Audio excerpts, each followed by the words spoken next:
Welcome to Conversations Different, a podcast of the Santa Fe New Mexican focusing on the interesting people and issues of northern New Mexico. This week, we welcome Raashan Ahmad, a founder of Earthseed Black Arts Alliance, Vital Spaces Executive Director, local DJ, vocalist, promoter, and activist about town. He is here to talk to us, at least in part, about this year's Juneteenth celebration in Santa Fe and anything else he wants to discuss. Welcome, Raashan. Thank you so much. Thanks for having me. Well, we're excited to talk about this because, growing up in New Mexico and the tricultural myth is repeated, and so many people forget about all the other cultures and races that live here with us and have been here from the very beginning, including Black people. Yeah. Are you from Santa Fe? I'm from Las Vegas, New Mexico. From Las Vegas, yeah. And I honestly remember when we got football players at Highlands, and we had more Black people that moved into town. And this was a really exciting moment because all of a sudden our football team got great and we won the national championship. So we loved it. It was different. And then I moved to Texas and I lived in a town where my school was probably 30% African American. Yeah. And it was just, you learn a lot about the world. It's a different world. Yeah, it's a trip because I moved here from Oakland, which has a large Black population. Yep. Lived in Boston before that, grew up in Los Angeles, from New Jersey, from Trenton, New Jersey. And so, it's a trip when I first moved here, there's lots of stories of I knew a Black guy in high school. I knew a Black, there's the Black families that were in Santa Fe, and it's wild to me. And also, it's such a different and beautiful atmosphere to be in, and to be adding different cultures and traditions. This will be the fourth year that we've done Juneteenth on the Plaza, and for us it was important to have it on the Plaza, right? Knowing a lot of the history of what the Plaza was and how all the folks, that was the gathering place for so many cultures. And initially people were telling us, "Oh, it'll be easier if you don't do it do it over there." Right. We're like, no, we want to do it because we belong here. There's lots of like you said, there's a deep history from the Buffalo Soldiers to Blackdom, New Mexico. There's lots of history of African Americans here, and we're just excited to be a part of this community and adding on with our culture and traditions, and respecting and loving what's been here for ages and ages. That's right. Yeah. I go back all the way to Esteban. The guy Moor, that came. Yeah, he was the Moor. So it definitely. That guy's story is wild. Yes, he had an interesting life. Wow. Yeah, that's a movie waiting to be made. I'm surprised it hasn't been made yet. Yeah. When I first learned about it, I was like, wait, what? Yeah. Who is this? Yeah. Yeah, I had never heard of Juneteenth when I was a little girl growing up in Las Vegas. And then my stepdad moved us to Lubbock, Texas. And Slayton is the first place I lived because there were no homes in Lubbock because they had a big tornado and wiped them out. Yeah. But I learned about it in fifth grade history. So for people who don't know what Juneteenth is, tell why it's such an important day. Yeah, it was, and when I learned about it, I was re-angered all over again. Yeah. Because essentially, slavery, they didn't tell you. Right. Yeah. Slavery became abolished. And I think it was June 19th, 1865 is when the soldiers finally marched into Galveston, Texas to let the folks who were enslaved there know that this ended 2 years ago. Right. You're all they owe you 2 years at least of back wages, quote unquote free, and so it's that celebration of the last group of enslaved people to understand that they were quote unquote free. Right. And so that's what we're celebrating, and it's a day of celebration, and it's also called Jubilee and Jubilation Day and Emancipation Day and Juneteenth, and it's just a celebration of that. It's really important, I think, to think about the megalith state in the South that kept people, enslaved all of those years, that built the country on their backs. And then at the very last, even refused to say, yes, you people can have a choice to leave or stay or work or whatever. I mean, it's just really evil at the core, I think. Yeah, me too. Yeah. I got to see Jessamine Ward at the Literary Festival. Nice. And it was just her discussion of New Orleans and the way they used to have little corners of the city all over to sell people. I don't think I can go to that city with the same feeling as I used to. Yeah. I mean, and what that city, just New Orleans, geez, the amount of history there and what it represents, and all the music and art and culture that's American culture that it came from. I'm really excited because this year, actually, the headliner is a band from New Orleans. It's a brass band called the High 8 Brass Band, who I've been playing in my DJ sets for years. They have this cover of Sexual Healing that's amazing. Oh, I love that song. Yeah, me too. You should hear their cover. It's crazy. Oh. But, along that, we'll also have a jazz group there. We'll have a hip-hop group there. We'll have a funk group there. We'll have DJs playing there. Right. And I heard there was gospel music, too. There'll be gospel music. Yep. That's the following day. Okay, okay. But, yeah, we're trying to represent, all aspects of African-American culture and celebrate. Oh, I love it. I love it. And I think you're right about the importance of the Plaza because that's where things happen in Santa Fe.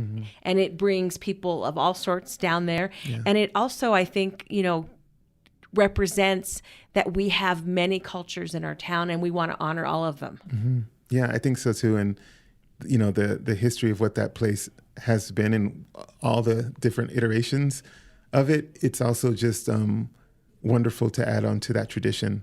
Like knowing people who are from here and who've grown up here, who have all the stories about what it used to be and who used to be there and their grandmothers who used to sell things on the plaza and like the gathering space and the cruise line and like all of the things. It's really not only important, but it's humbling to be able to add on to that beautiful tradition that's been here in that place. So we're excited. That's going to be fun. Tell me the date, because June 19th this year is a Wednesday. Wednesday. Yeah. So we're celebrating on June 15th. Okay. But, we're celebrating on that day, but there's a whole weekend of Juneteenth activities that are being planned. So we'll have that, but even the day before, there's a thing called Black Seen and Unseen in Santa Fe. There's a group of women who have put together, they've been talking to a bunch of Black folks, hearing their stories, and they're going to put a theater production on about that. We'll have some food that's going to go before that, and then the following day, there's going to be a picnic in the park with like dancing and food.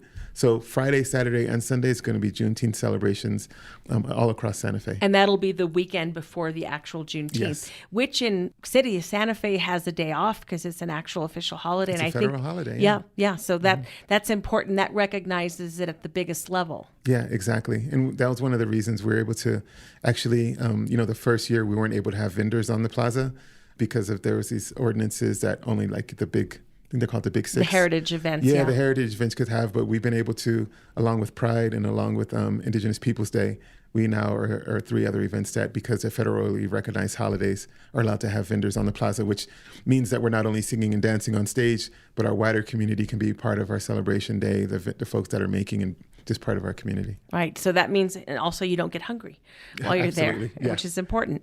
On that note, we will take a quick break and be back in a moment discussing Juneteenth.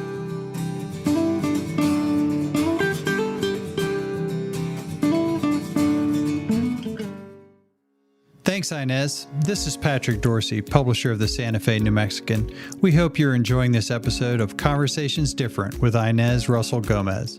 Great local content is only possible with a talented staff dedicated to bringing you the best local content possible. For that staff to do its work, we need your support by subscribing to the Santa Fe New Mexican. If you're already a subscriber, thank you. And if not, there's never been a better time to subscribe.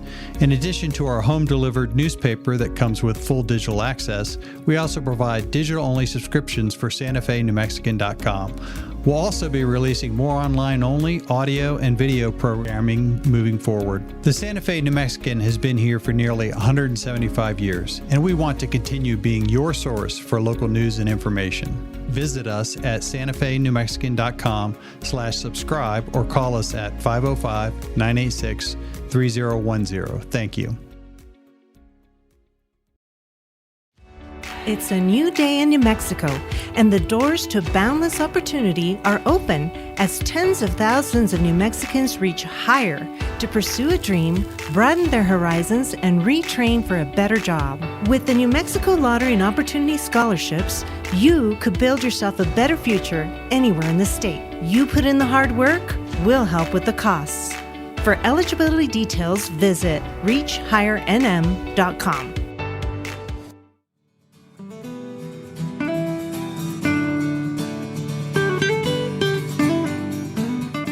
We are back with Conversations Different, talking to Raashan Ahmad. Talk about your journey, because Santa Fe is a long way from Oakland, and I guess you're from New Jersey originally.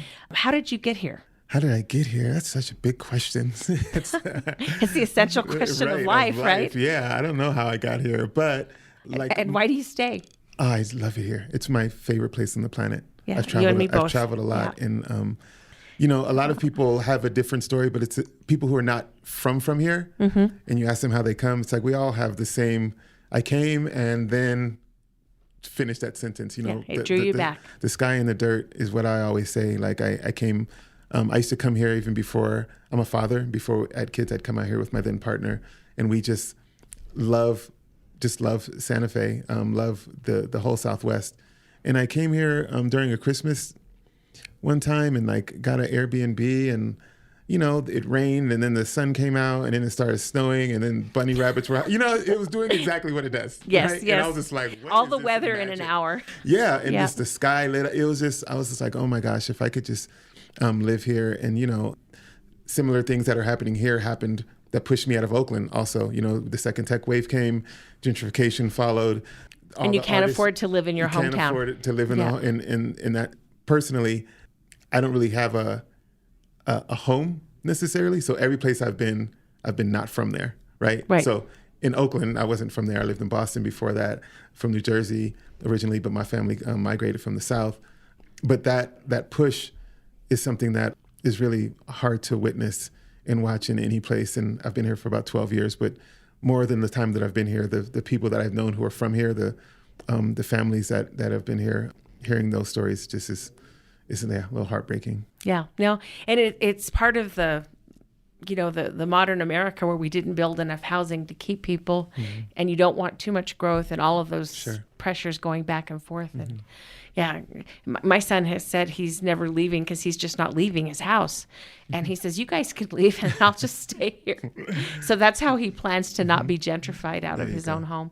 And, in northern New Mexico, we had a tradition of extended families all living together anyway. So part of maybe not a bright side, but one positive thing that can come out of it is maybe families will live together again, because you don't always have to go out by yourself. Yeah. One of the things you're doing now is Vital Spaces, and it got moved from the Outlet Mall, and now it's over on St. Michael's in the old Cinema Cafe space. That's what I read anyway. Is that still going on? Kind of, sort of. We so our model is that we take unused real estate, like developers that are like, oh, here's our building, and it's going to probably sit here for the next 2 years. And we say, let us go inside that building. We'll pay insurance. We'll pay rent. We'll make sure that the ceiling isn't being destroyed, and activate that space. And then when you ask us to leave, we'll leave. Right. So that's been part of our model. So we had a place downtown. We were in the outlet malls until that got brought. We're now on the Midtown campus, the Old College of Santa Fe. We're in the annex right across from Fogelson Library. Okay. Where we do a lot of our programs. We have studio artists that do trade, they do community work. They pay less than $100 in rent. We give away free art supplies every month to about 200 children, families, emerging artists. We do exhibition shows.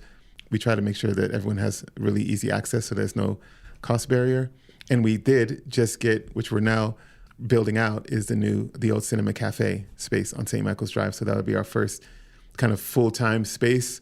We have a great long lease, and we'll be able to support performing arts, which we haven't been able to support. So drummers, I was going to say, and that's an dancers, addition. Singers, break dancers, musicians, concerts, lectures, all performing arts. We're excited to really open it up and have it be a real community space that folks can have access to. That's pretty awesome, because you'd think in a city that's built on creativity, you want to grow the next generation up. Yeah. And if you can't afford a studio, you can't afford your supplies, the people who are going to get into the arts are going to be from the more affluent families. Right. It's just the way it goes. Or even a place to get your first gig when you're starting your band, right? Or you have whatever your outlet is, have a space to be able to go and do that. Or even an easy way to discover mediums that maybe you didn't even know you're interested in, That's true. To catch a theater show on accident that's also accessible because it's in the neighborhood. A lot of folks talk about food deserts, but there's also a lot of art deserts where outside of downtown, there aren't a lot of spaces where people can easily access performing arts. So So we're excited to open this up. Yeah, I've been going to Triam musical productions a lot because a lot of the singers who are young were in kindergarten with my kid, and I like watching them grow up and do this. And it's weird the places we've gone to see them play, because it's, everything from the high school gym to downtown to one of those kind of weird spaces out, across Rufina. So right. it's like we don't have that great of a model Sure. for performing arts places. Yeah, we're coming. Yes, we're excited to come online. We know that the need. I also throw a number of gigs in town, and so I just know that there's a lack of places for musicians to play, for people to go do a thing, right? Yeah. So we're excited to have a community space that's mostly for like it'll be for everyone, but especially locals and like marginalized folks who have a harder time getting access to these spaces. Oh, that's going to be exciting. That's my neighborhood too. So Sweet. I'm excited about that. Yeah. I remember that when it was the movie theater, it was one of the first ones to have popcorn and food. And it's real common now. Yeah. And I just remember whenever I went, those chairs were so thick, I fell asleep. Really? The couch? Yeah. We have like 3 of those couches left, and I've been walking people through, and people who are from here walk in, and they're like, oh, I remember this. And then they see those couches, and they're like, oh, and it's like, yes. It all comes rushing back. They were incredibly comfortable. Yeah. It's the best it's better than your home because it's more comfortable than your couch, and an incredible screen. Yeah, it was nice. That's so when do you think that'll be ready for opening? We're hoping in fall. We're kind of going through a permitting process with the city right now and building out, working with contractors and engineers. We're building a green room so that, because it was a movie theater, so we need to make sure that the stage will be able to support everything from, jazz shows to flamenco dancers. So we're making sure that the stage is really, we have a lot of consultations with all kind of performing artists to make sure that this will work for them. So yeah, we're hoping that over the next 4 months, we'll get everything built out. So that means probably 6 months. Wow. That's just from planning and helping with Juneteenth and doing this, and then you have your own musical ventures that you do. How do you balance all of this? In my head, it's one thing. So it doesn't feel like a lot. It's just what I'm excited about is providing access and resource to folks who don't have it. Right. And so if that's doing free dance parties, if that's doing a free event, if that's opening up a community theater, all of it is in line with the underlying goal of just trying to make sure that folks who are not seen get seen. Okay. Yeah. And on that, we'll take a quick break and be back in a moment with Raashan Ahmad.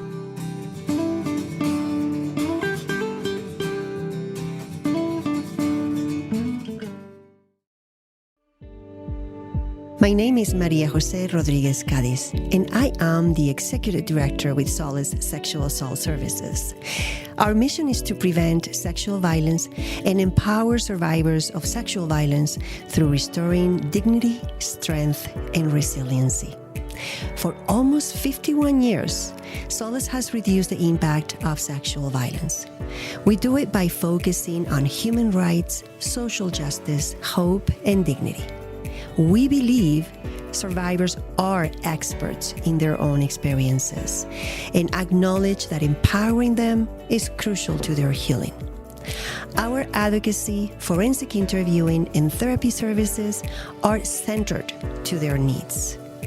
Our sexual violence prevention programs in schools and community is just as important. Please check our website at findsolace.org. And if in need, you can call our 24/7 hotline, which is 800-721-7273. Your support is crucial to the lives of survivors. Thank you. Gracias.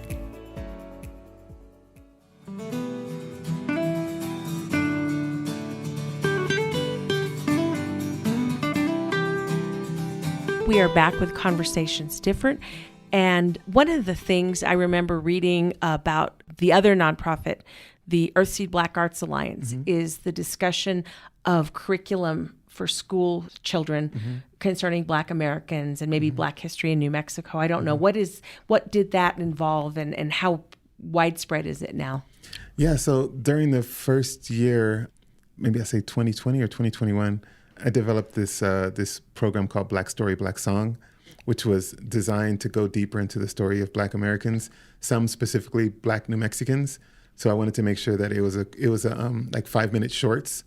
So I basically had folks come and talk about whatever the field of study was. If it was New Mexico history, if it was, Black history before the Americas, if it was music, the history of hip hop.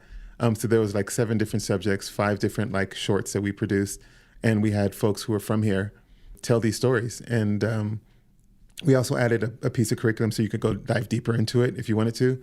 And this was designed for folks who are like homeschoolers and also for teachers, right? Okay. We're trying to just give an easy access, knowing how overwhelmed teachers already are. We don't want to add any work. but we wanted to make sure that these stories were accessible if folks wanted them. And so we put it out. The initial impetus was, if I could just get it into like Capital, that would be cool. You know, it's like, oh, cool. And Santa Fe High was like, yeah, we'll do it. And then Taos, and then eventually it went all the way to the state, and they sent it out across the state, nice. which was really awesome. And so that was like the first one, working on producing some more, because we got such a good response and feedback from it. But it was really important to make sure that the folks who were producing it, who were starring in it, were from New Mexico, right? Because a lot of people would have that narrative that there's no Black people here, right, which is invisibilizing and it's harmful. So we wanted to say, no, we're here. Here are people who all look different. By the way, we're not just all like, hip hop artists like myself, yes, right? Yes. We're also scientists, and we're also like therapists, and we're also historians, to show that broad scope of folks who are teaching it. And then just to also show, there's Black history, New Mexican Black history, from Estevan to Blackdom to the Buffalo Soldiers to all these other folks, and just to spread that, which was really awesome. Oh, I love that. Yeah, one of my later friends from high school, who I actually didn't know that well, but we've become really good friends on Facebook, and his wife and him come out and visit, and they might even move here. They live in Tennessee now. But he actually was a native New Mexican from Roswell. And that was like talking to him about the experiences in southern New Mexico, versus Albuquerque or Santa Fe is completely different. Yeah, they have huge, like Hobbs. I think Hobbs has one of the, if not the biggest African-American community in New Mexico. Yeah. And you go down to like the southern states and just the influence of like folks who came in for military, folks who are on the border communities, like Clovis, New Mexico, for example, has like a beautiful, rich history of like folks who were in the military who added on to the quote unquote Clovis sound, which is, Buddy Holly. That's and right. Folks like that are known for, and just their experience and their input into like this history that is just so deep and rich. Yeah, and people forget that B.B. King. Oh yeah, B.B. Yeah. That's right. Yeah, absolutely. So no, it's definitely, we are so much richer when we think about, go beyond the myth and think about all the different influences. Absolutely. Yeah, I like that. And were you involved in the big party they had for the 50th anniversary of hip hop? Oh yeah, I threw that. Yeah. Oh, okay. I heard it was great. Yeah. We're doing it again this year. Actually, we just announced we're having. It was so good last year, and it was actually one of the biggest events in the rail yard. And for a lot of us, for me personally, the way I know this place is through hip hop as a touring musician. So my first.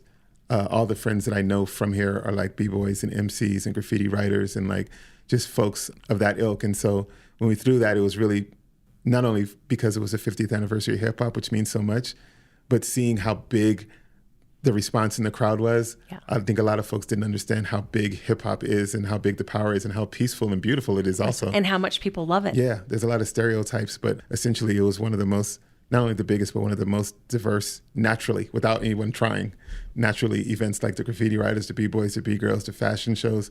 It's like indigenous folks, Hispanics, Chicanos, Latinos, Black folks, white folks. Yeah, the picture that we had in the front page was a sea of faces of all different types, and it was really beautiful. Yeah. So I'm excited. We're doing it again this year, August 9th, and the group is Diggable Planets, which is... Oh, wow. Which is... Yeah.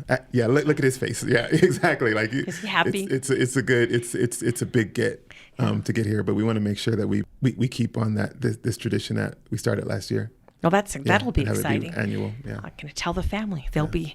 I'm old, and I kind of stopped. Punk rock was my last big. Yeah, that's still my favorite. What year punk rock? 70s, late 70s, The Clash, and all those guys, and the Ramones, and I got to see The Clash in a very small club when I was like 19. It's probably, I say to this day, it's one of the best nights of my life. It was Where in Lubbock. Oh, really? Yeah. There's a guy named Joe Ely who's like an Americana country, real pure country singer, but Western more. He's just hard to explain. He tours with Bruce Springsteen, he's played with the Rolling Stones, and he and The Clash became like best buddies in London. Oh, cool. Yeah, and he brought him back to Lubbock to play when they were on their American tour. And of course they had to go to Buddy Holly's grave and go to his high school and just meet all the people who had influenced him in Lubbock. Ah, cool. Yeah, it was a great night, and that music was so raw, and I think that's part of the power of hip hop is it's like really like from the heart, Yeah. That's the power of, I think, art in general, which is why I love being in the space that I get to be in, is because I just see like the power all the scenes of music at its core, like how much it affects people, how much joy and passion and anger and all of it. Yeah. But not only music, also like dance and film and poetry and all of the different ways that we can get to our deepest and most beautiful selves in that expression.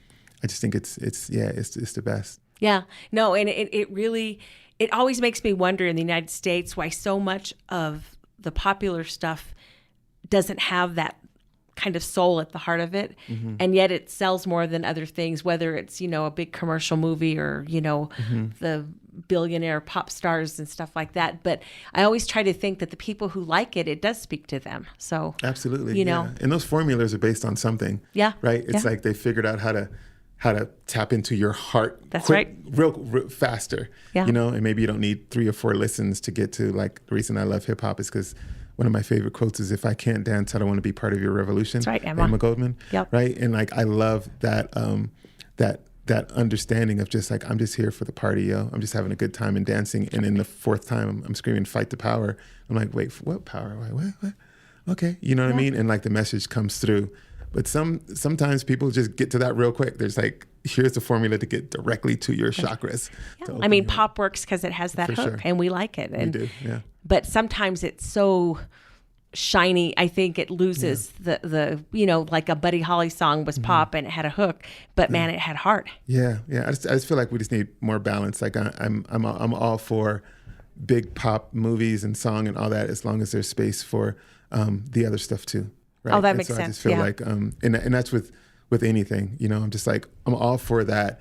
It just feels like sometimes things get off balanced and we don't get to have our full humanity and perspective shown, right? We just get like kind of a mono way of expressing. And I think that can be dangerous when people just say, oh, that's whatever it is. That's what Black people are when I'm looking at this hip hop. That isn't the full spectrum. That's what queer folks are when I'm looking at this expression over here. Right. And we don't just get to be like full human beings. So. No, and we don't understand that people can be all sorts of things. And I mean, Beyonce had to do a country album because they were so rude to her when she went to the Country Music Association. I mean, how crazy is that that she has to remind people, yes, the roots of this music also included, these African American singers, and she did pretty good too, I have to say.